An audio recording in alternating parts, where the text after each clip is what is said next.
I agree. Going gluten-free definitely sucks, especially if you don't need to. So as Lisa has experienced, why do it if you can enjoy our stone-milled bread and bagels? So much of going gluten-free these days is tied to industrial wheat. But at One Mighty Mill, we make our baked goods as they always were, stone milling the whole wheat berry. The naturally nutrient-dense stone milled flour we enjoyed for thousands of years went the way of the dodo with the advent of the roller mill.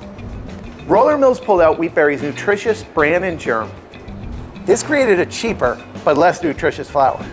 That's why here at One Mighty Mill, we're proud to stone mill organic wheat, which means we keep the flavor and nutrients in, and most importantly, you don't need to go gluten-free.